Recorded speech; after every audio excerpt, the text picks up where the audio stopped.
Damned. Since I can remember we have always lived in this village. It stank of a putrid smell due to the deadly swamp that encircles the village. There is only one way in and out.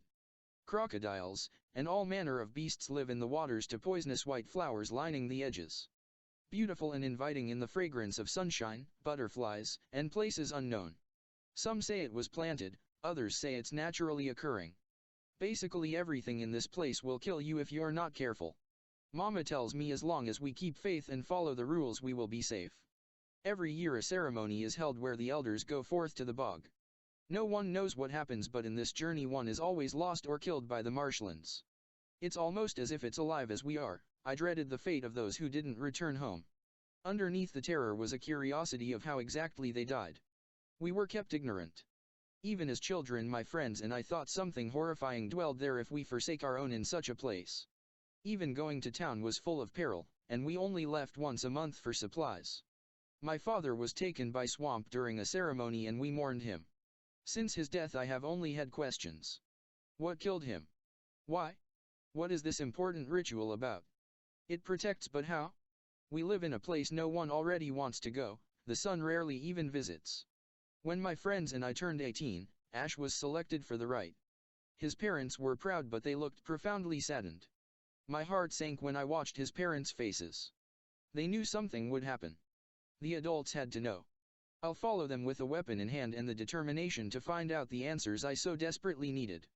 Ash seemed happy. He was going to become part of something bigger and finally be realized as an adult. This was his rite of passage. Didn't even consider something remotely sinister could be going on. He simply assumed I was jealous. How could I be?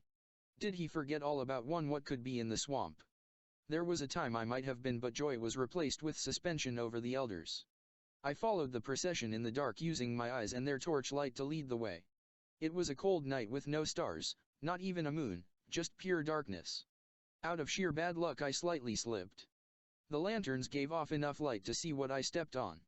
A perfectly preserved body. This hellhole had been full of the dead the whole time. Did the swamp take them all? Why did they have no skin now? They are full of puncture wounds. How did they die?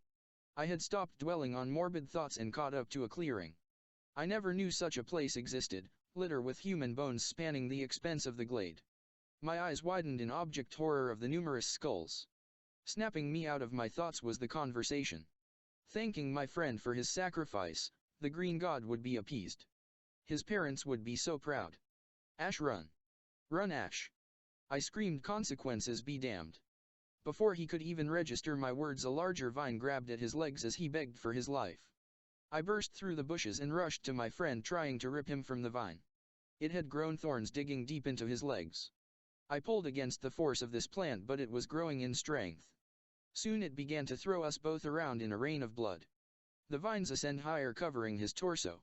As if a boa, it began to coil tighter and tighter around Ash, encasing him in spikes. I heard only a gurgling cry only once. At this point I was dropped to the ground, still holding Ash's hand. His blood splattered all over my face. It unfurled, dropping a skinless body, only muscle and bone. It stripped the flesh right off him. The elders prayed with joy as I sobbed, covered in gore. Ash was gone. They all knew, they all are complicit in these murders. They knew what happened to my dad, they led victims out in the name of this abomination. This village is cursed. We are all damned.